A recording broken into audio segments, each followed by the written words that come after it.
People in our city get really weird about borders. Take, for example, like KU and MU.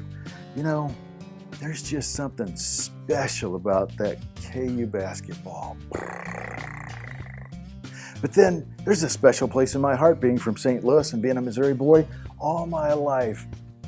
I just love Tiger football. So am I weird? Now, don't answer that this morning. I just have good boundaries.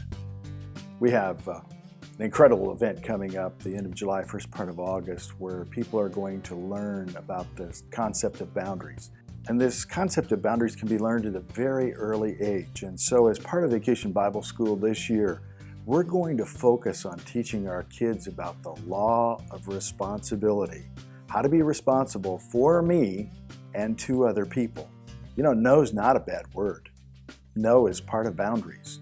And so many times when kids are growing up, they learn that no is a bad word. So we need to teach our kids what to say yes to and how to say no. So this is going to be a very engaging time, not just information transfer, but hands-on experience for every child. When these things are established in the child's life, I guarantee you, in adulthood, the lack of boundaries is going to cause significant relationship problems. And so during Bible school, we have something for the adults in the evening too.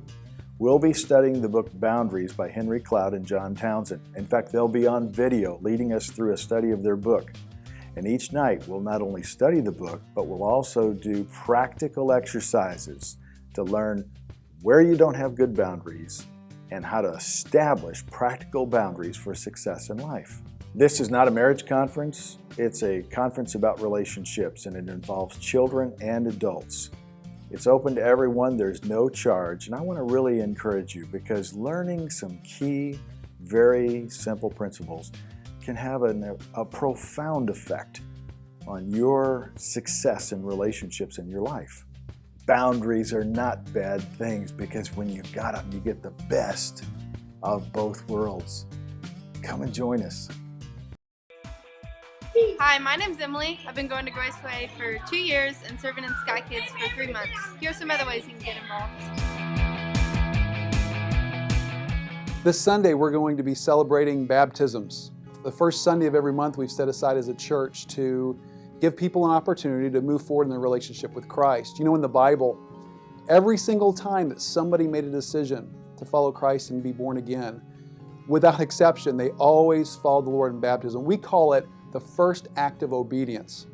Well, this is your opportunity. If you've not yet followed the Lord in baptism, this is your opportunity to do that this next Sunday. What you need to do is go to the VIG counter or contact Pastor Ron Haley, and he will make sure that you get on the list so you can be signed up. As a congregation, don't miss out on this opportunity to celebrate with us these individuals who are making that next step in their relationship with Christ. Come out, encourage them with your presence, and let's celebrate all that God's doing in our midst. On August 4th, Graceway is moving from 3 services down to 2. The 8 o'clock service is actually going to be moved to 9, and then the 11 o'clock service is going to be moved to 10:45. 9:30 service goers, you are going to have your choice in between those 2 services. Now this gives us 2 opportunities. Number 1, it gives us more time in between services to really focus on guests, first-time goers to Graceway. Gives us an opportunity to really love on them, show them the area, and get them acquainted with our church before just pushing them into service. As well as it gives us an opportunity to really focus on our dynamic worship sets. It gives the worship team an opportunity to really practice and get things going, as well as it gives the whole body an opportunity to see all the baptisms that we do. I'm really excited for this. The church as a whole is going to be able to come together in those 2 services and really be able to fellowship together. So put it on your calendars. August 4th, 8 o'clock service is now 9 o'clock. 11 o'clock service is now 10:45. We love you guys. Hope to see you there. This is Danielle Maes. She is a principal and a strict disciplinarian. She also plays flag football, where she is still a strict disciplinarian. She sees everything on the field, like she has eyes in the back of her head. She has a master's in literature and can read every play before it happens. The field is her office, and you never want to be in her office, because that's where she punishes people. She's not a professional athlete. She's Danielle Maes, the principal, and summer is almost over. Women's flag football, Sunday afternoons, sponsored by Graceway.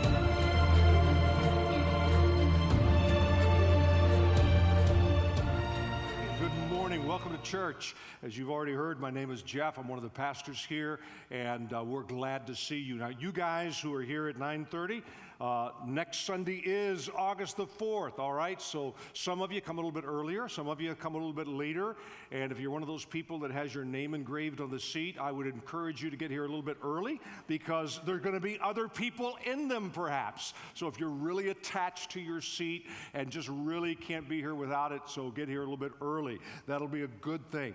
Take your Bible, open it up to the Gospel of Luke, chapter 8. Now, I've told you that the last part of Luke chapter 8 is really a trilogy. Sounds like a modern thing, doesn't it? But actually, it's an old concept. A series of 3 stories that are all given to us here by Dr. Luke in order to illustrate the parable of the sower that Jesus had given to us a little bit earlier in the chapter. And you know, the parable of the sower was all about responding differently to the Word of God depending upon how well you hear or not. And so all of those different reactions are going to be illustrated by these stories. And so this is the 3rd story of the trilogy, and it's really 2 stories in one. Because what Luke does is he takes 2 stories in a very postmodern way and intertwines them together. It is about a mature woman who has an embarrassing, debilitating, and socially ostracizing physical condition. Jesus is going to heal her. But at the same time, the story is also about a young woman, the only daughter of a synagogue leader who is dying. She's going to die, and Jesus is going to raise her from the dead. Now, we're going to see both of them. But this morning, we're going to focus primarily on the woman, and then we'll come back next week and we'll talk a little bit about the young girl. Everything, as I said, illustrating what Jesus said in the parable of the sower right here in this same chapter. Now, Jesus and his 12 apostles have just returned from a short-term mission trip. They have been across the Sea of Galilee to the land of Gadara, and you might remember there they encountered this demonized man who for a long period of time had terrorized an entire city and an entire region. So let's pick up the story in verse 40 here in Luke chapter 8. And it came to pass that when Jesus was returned, the people gladly received him, for they were all waiting for him. You might imagine they were wondering if he was even going to come back or what he was doing, why he had left. And behold, there came a man named Jairus, and he was a ruler of the synagogue, and he fell down at Jesus' feet and begged him that he would come into his house. You might imagine why he wants him to. It's because his daughter is at the point of death. Now, it's a pretty straightforward story to this point. Okay, Jesus is back from his trip. People are glad to see him. They're thronging around him as they have been recently. And while this man is saying, Jesus, you've got to come to my house because my daughter's dying, right then, at that moment, everything's pretty normal, except now a lady steps forward and touches him. Verse 43, a woman having an issue of blood 12 years, that had spent all her living upon physicians, neither could be healed of any, came behind him, touched the border of his garment, immediately her issue of blood staunched. This is a pretty interesting and amazing story. This woman has a miserable condition. And not only does she feel badly, physically, she feels dirty. And she's felt dirty for 12 years. And what I think is so important about this story for us is that it reminds us today that the world is still filled with people who feel dirty. And so Luke tells us this story here about this woman. For 12 years, she's been dirty. She's had this flow of blood. She's had this hemorrhage, whatever we want to call it, medically or commonly.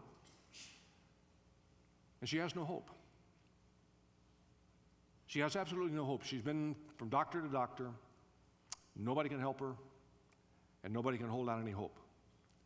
Now, let me just point out something by way of observation. I've told you from the beginning that Luke has this strange habit, very uncommon for the first century, of giving equal time to both men and women. He was a man millennium ahead of his time. And so it seems like in the Gospel of Luke, and this happens so often that it just can't be a coincidence. But every time Luke tells the story of a man, he seems to interject a story about a woman. So earlier, we've seen Jesus deal with his disciples. We've seen Jesus deal with this demonized man in Gadara. And so now, to balance that, Luke is going to tell us the story of two women. This lady with the issue of blood and this young girl of 12 years of age who is dying. Now, I don't want to get sidetracked there. I just want to point that out. That is remarkable. How in so many ways the Bible can be centuries ahead of its time. Giving equal space to women in a century, in a time, in a culture where women had very few, if any, rights at all. They simply did not count. Now, there's another interesting parallel here. This woman has had this problem for 12 years. That's exactly as long as this young girl has been alive. She's 12 years of age. And the girl is dying. Okay, now set the scene and understand what's going on here. This girl is dying. Her dad has desperately reached out to Jesus. Jesus, you've got to come to my house. You're the only one that can offer any hope. And so here they are trying to make their way through the crowd.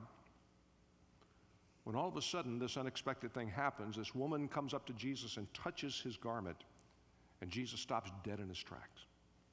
Can you imagine? Well, can you imagine several things? Number one, can you imagine the reaction of the crowd? Everybody's trying to get FaceTime with Jesus.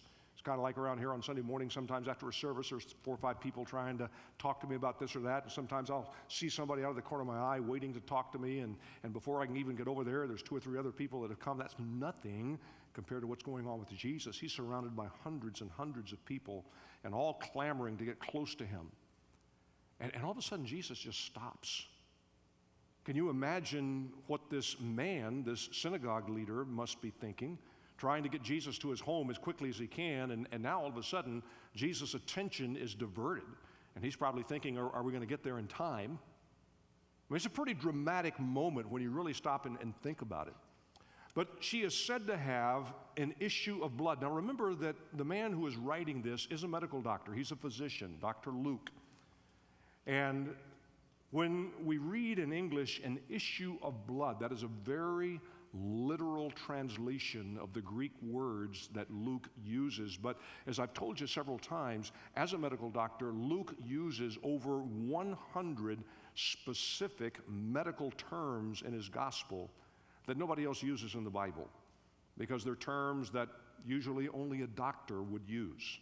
And this is one of them when he talks about this issue of blood, a very literal translation.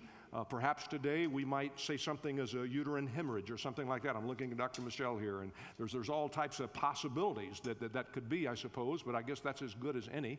She's been bleeding for 12 years, and nobody can get her to stop. Now, no matter what it may be in today's language or today's medicine, I can tell you this: it was painful, it was embarrassing, it was extremely frustrating, and it was life-changing. It totally wrecked her life and put her on the margin of society. Have you ever dealt with an illness like that?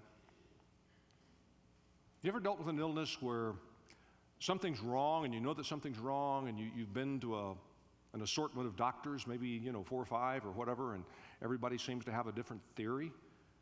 And everywhere you go, he assigns different medications or things to do, things to try, and it just doesn't work, and you don't seem to be getting any better. Can you relate to that? Do you understand how frustrating that is?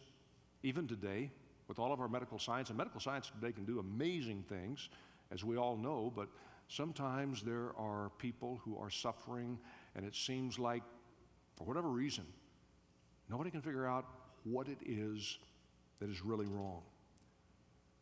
Not only have they not been able to heal her, nobody's been able to offer this woman even a glimmer of hope. You ever feel like that? There's something else that I think we need to notice before we pass on, and that's this repeated use of the number 12.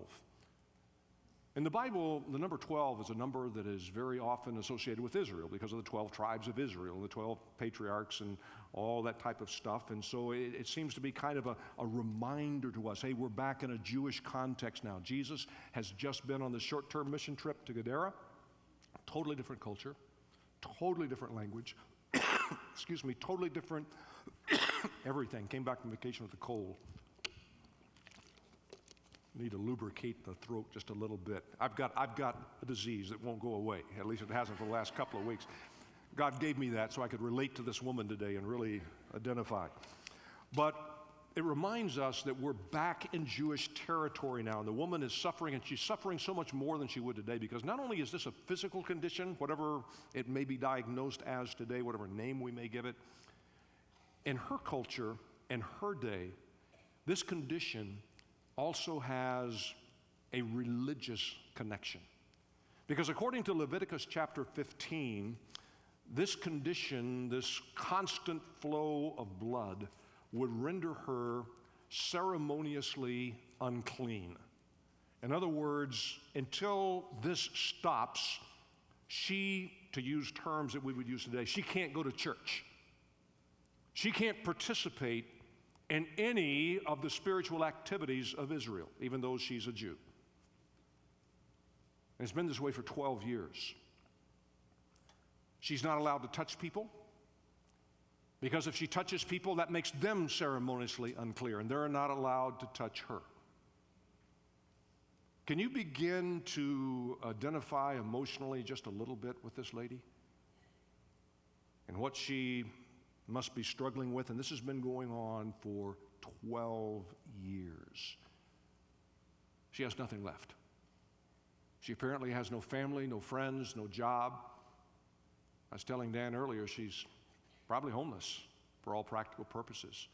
It's the type of people that Dan and the City Union Mission deal with on a daily basis, 24 hours a day.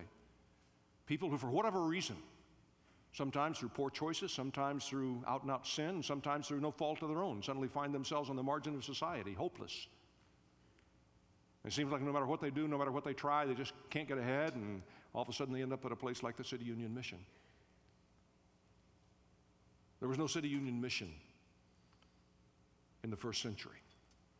And this woman is absolutely out of options.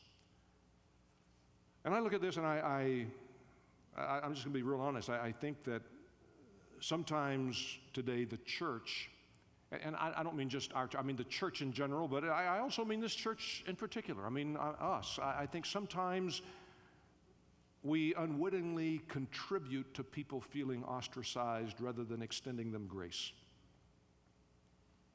And I think we have to be very conscious of that and very careful. Just one example, divorced people. It's not been that many years ago when in the United States in conservative churches, divorced people couldn't sing in the choir, they couldn't teach Sunday school, all this type of stuff. Ostracized. It's like the unpardonable sin is not blasphemy against the Holy Spirit, it's getting divorced. Everything else can be forgiven except for that.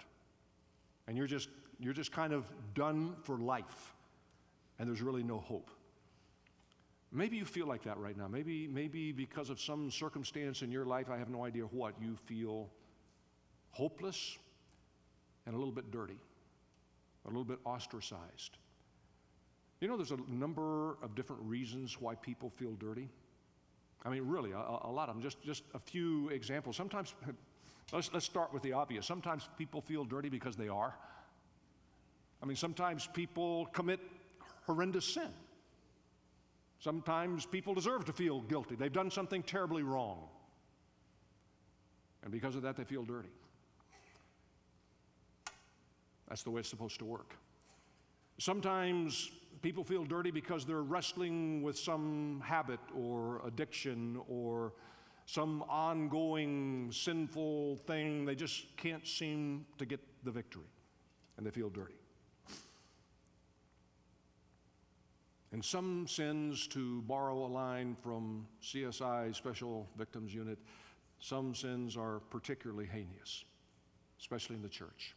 I've already mentioned one of them, divorce. You just can't recover. And sometimes I hear people say, well, we just can't let somebody get away with divorce. Can I tell you something? And some of you have been through divorce, and you're going to understand what I'm saying. Nobody ever gets away with divorce. There are no winners in divorce. Neither spouse, nor kids, nor extended family, nor social circles and friends. There's nobody that gets away with divorce. The job of the church is not to make people feel guilty. It's to extend grace. And when people are rebellious, in your face, up front, nobody's going to stop me, I'm sinning, I'm loving it, then there are times when the church has to act to protect others. Understand that, I get that. I think sometimes we pull the trigger very, very quickly, however. I think we have done that. Another unforgivable sin of the church, anything that has to do with sex. Just count on it, it's unforgivable. Illicit relationship, an affair outside of marriage, get pregnant and you're not married, you're done. It's kind of like you're crossed off for life. You're ostracized. You know, God forgives a lot of things, but we won't forgive that. You know what's really weird about that? Another group of people in the church sometimes that feel like nobody ever forgives them are people who have been victimized by abuse. They haven't done anything. But yet people tend to shun them. Maybe it's because we feel awkward. Maybe it's because we don't know what to say. Maybe we've never thought about the fact that we don't really have to say anything. We just have to reach out and be there and be accepting and extend grace. But sometimes we make the very people who have been victimized to feel dirty. And when people feel dirty, that often leads to another unproductive and sometimes even paralyzing emotion called shame. Shame is not a comfortable emotion. Some people feel dirty through absolutely no fault of their own. When someone is abused and or raped, it seems like in most cases the first thing that person wants to do is go and take a shower because you feel dirty. You just feel dirty. So, did you do anything? No, you didn't do any. You were victimized, but you feel dirty. And I say that knowing that maybe there's people here this morning and you're picking up on that. I just talked to some people after the first service and they were like, wow, that's me. But you're afraid to say anything. You're in church. People won't understand. And I'm thinking, wow, if there's any place where people ought to understand, it ought to be in the assembly of believers.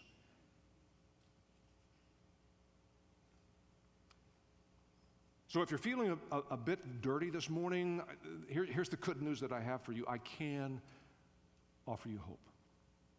And the reason I say that is because Jesus makes unclean people clean. And that's what this story is about. This story is about an unclean woman that Jesus made clean.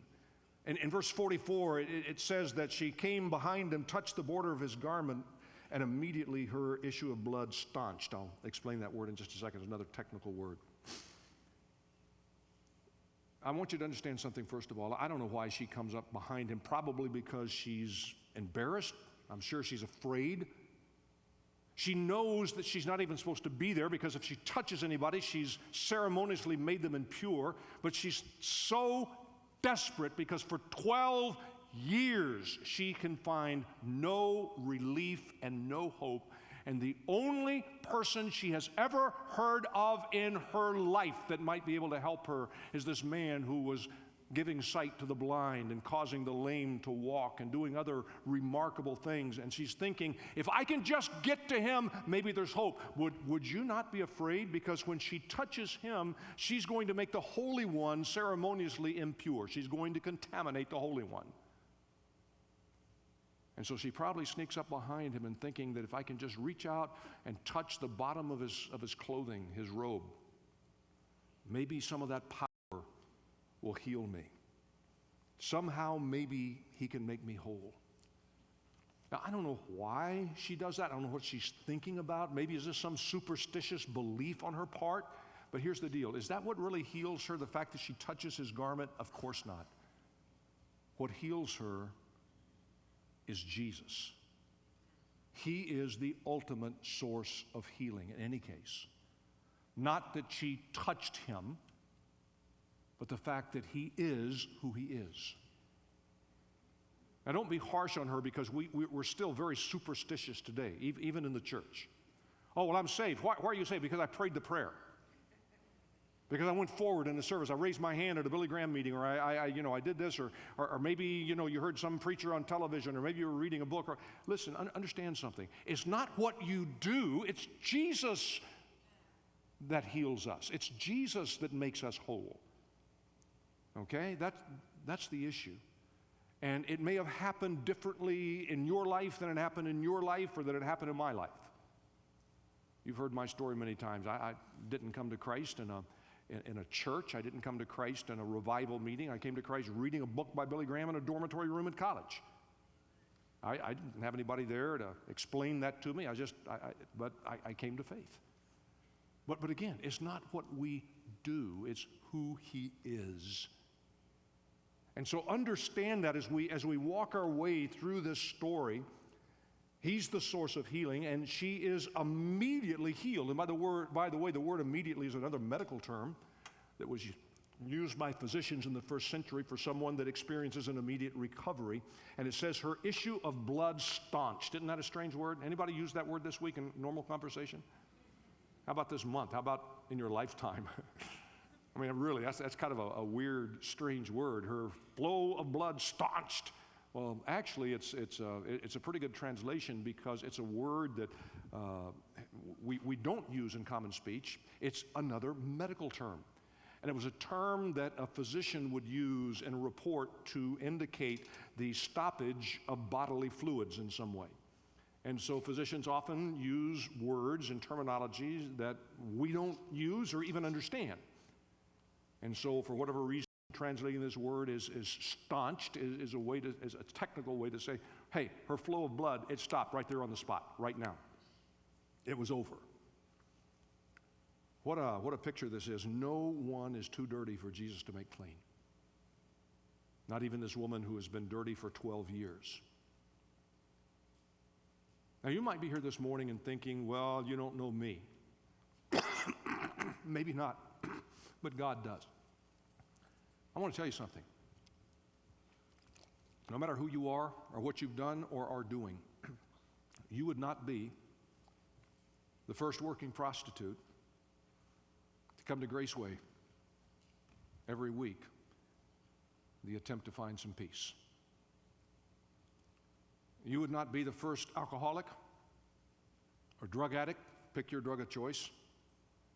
You would not be the first to show up at Graceway, along with all the other holy people, every weekend, because you're trying to find a way to stop feeling so dirty about yourself. You certainly would not be the first. And you would not be the first to have suffered feelings of being dirty for 12 years or more, even for something you didn't do. Maybe you felt dirty for years because you lost your virginity to your uncle, or your father, or your brother, or a trusted teacher, or pastor, or counselor. You didn't do anything, but you've never stopped feeling dirty since. I know it doesn't make sense that you feel dirty because of what somebody else did, but you still feel dirty.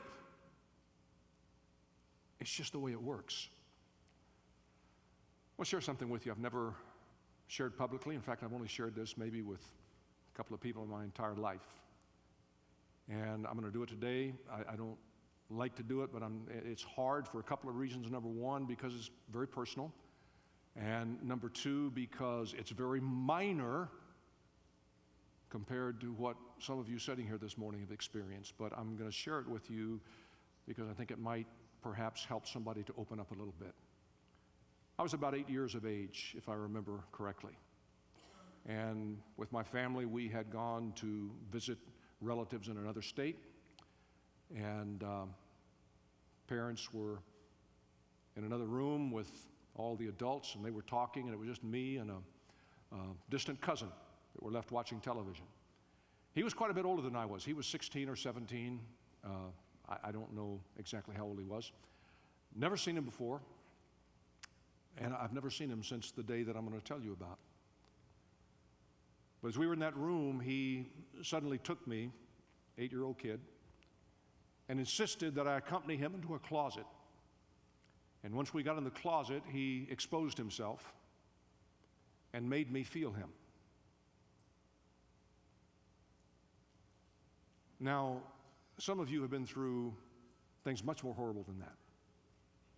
I never told my parents. In fact, I never told anybody until just recently. I didn't cause that.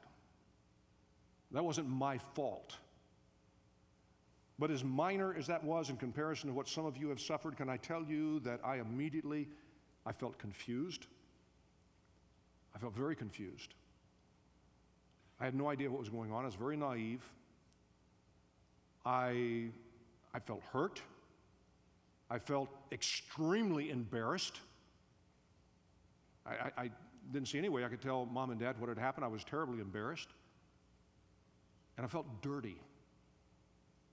I felt really dirty, even though it wasn't my fault. Now, the reason I'm telling you that is because some of you may be sitting here, and you've got something that's been inside of you for a long, long time that you need to get out. Jesus makes unclean people clean. That's what he does. And I know what some of you are thinking. You're thinking, but I still feel dirty and I believe in Jesus. I believe me, I get that. But I want you to see something in this story that you can't miss this. Look in verse 45. Jesus said, "Who touched me?" Now, Jesus knows who touched him. He's Jesus, for crying out loud. So this is what we call a rhetorical question. He's asking the question for a reason. Who touched me? When all denied, including this woman who touched him, she is terrified. Can you imagine? In desperation, she's touched Jesus. Jesus knows that she's touched him. She's going to be busted. She's panicked. She denies it. Peter and they that were with him said, "Master, the multitude is thronging you and pressing you, and you say, 'Who touched me?'" Peter's always good to give us some comic relief, right? Every story. And Jesus said, "Somebody has touched me, for I perceive that virtue or power is gone out of me."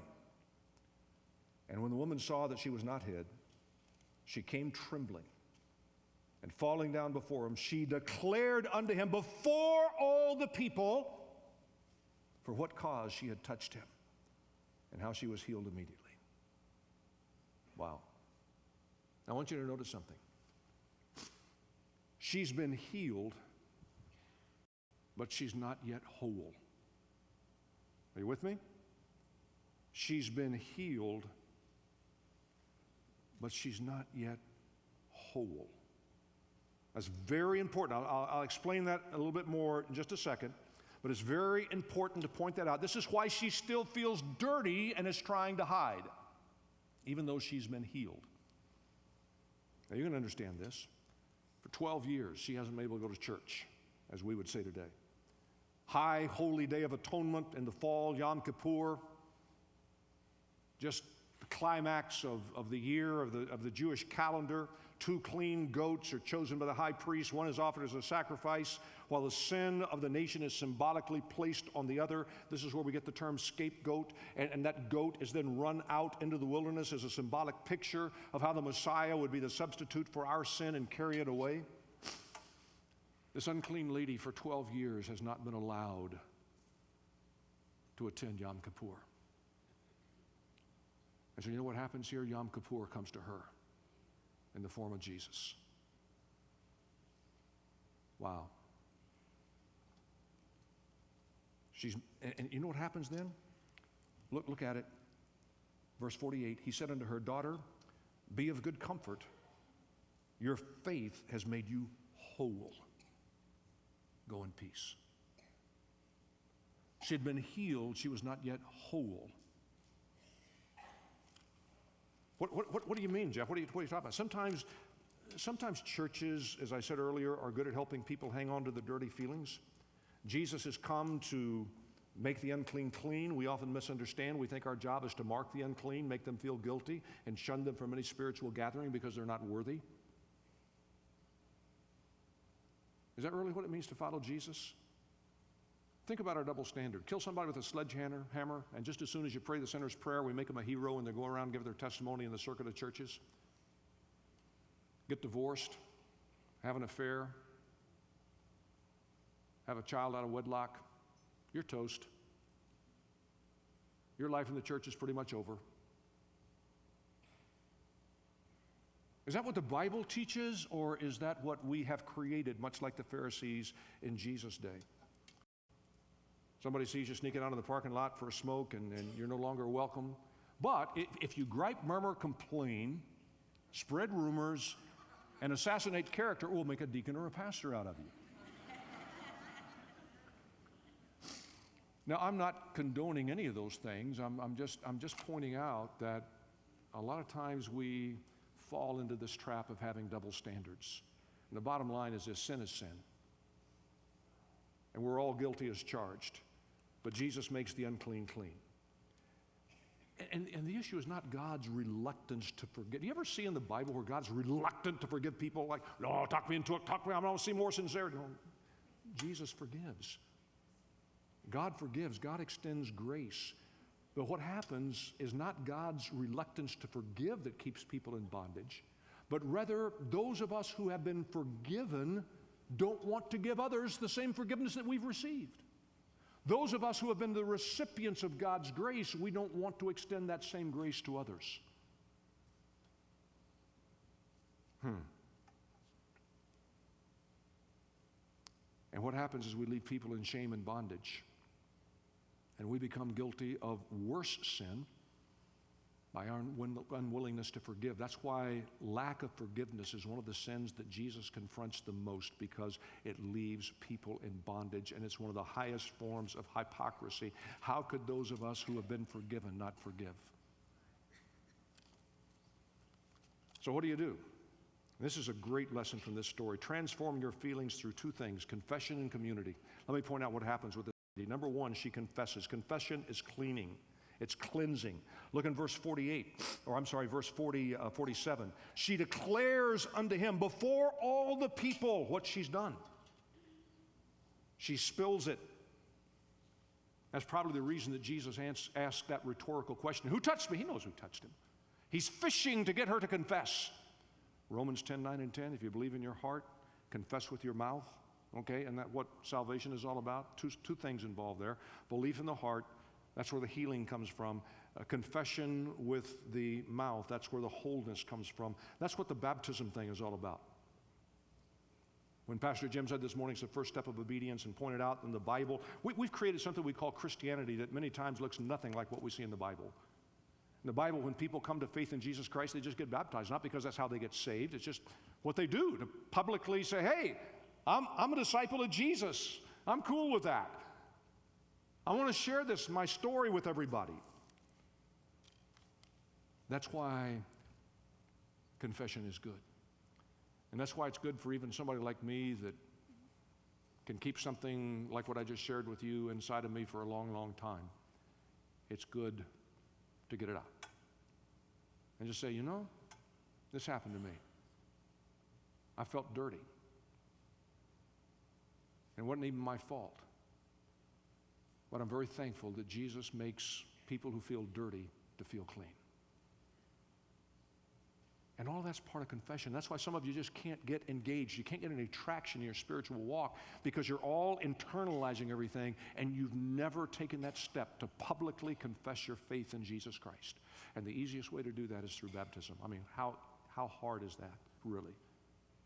You get wet? Okay, I mean, is that a big deal? You get dry afterwards? Okay, I promise you. It'll happen, especially in July, okay? But there's a second element here, and it's the community aspect. Now look what happens in verse 48. He said unto her, Daughter, be of good comfort. Your faith has made you whole. Go in peace. Do you realize this is the only person in Scripture that Jesus specifically calls daughter? Now again, you talk about Jesus and female rights and issues. This is pretty amazing. He calls her daughter, this woman who has been ostracized by the religious community for 12 years. She doesn't have a father like Jairus to advocate for her. So Jesus says, I'll take the father role in your life. I will protect you. And if you're a single mom here this morning and you're going through a bunch of stuff in your life, you need to know Jesus is willing to say daughter to you and to be that father figure that you and your child or children need. What an amazing statement that is. She's restored to community. Go in peace, you're clean now. She can now live like normal people. She can now touch people and people can touch her. She's restored. And that's why last week when Pastor Ron Haley was talking about love and the whole concept of why is it important to be in a small group, listen to the statement that I'm about to make because this is so important. Small group is where you learn to love well. You can come to church in the assembly of believers and glad that you do, and it's a time to learn the Word of God, but you can sit there in anonymity and nobody ever know you and know what you're struggling with. Small group is where you learn to love well because it's where you can open yourself up to other people, hopefully in a safe environment where you're loved unconditionally. I hope you've signed up, and if you've not, do so. You can do so online. You can talk to somebody at the VIG counter right out in the lobby. And let me just caution you, because if you're someone sitting here and you've been abused or raped or whatnot, if you've never dealt with that, I would encourage you to consider getting some professional counseling. Everybody responds differently. Some people need more help than others. We have a pastoral care minister here at Graceway, and we've been able to help a lot of people. Sometimes we refer people out because people are different. Some people just need a lot more attention, and some people deal with things differently. That's the whole point of the parable of the sower. But working together, we can help people sort through the stuff in their life. Now, let me just give you a caveat. There is no counselor, psychiatrist, or psychologist who can forgive sin. Only God does that. But the issue is sometimes we've got so much stuff in our life, parable of the sower, we don't hear the Word of God until somebody can help us sort through that to be able to say, oh, okay, now I get it. And that's why we need to be sensitive to each other. Again, small group, that's where we learn to love well, so that we can learn these things together. I wonder if there's somebody here that needs to be made clean today, for whatever reason. Maybe you're wanting to pray about following the Lord in baptism, or maybe you're not even sure that you know Him, that your sin has been forgiven. Maybe you were the victim of somebody else's sin, and you'd just like to spend some time at the altar in prayer. I want to make that available to you today as we close in a time of prayer. And I want us to just stand with our heads bowed as we are just about ready to dismiss and just about ready to pray our final prayer this morning.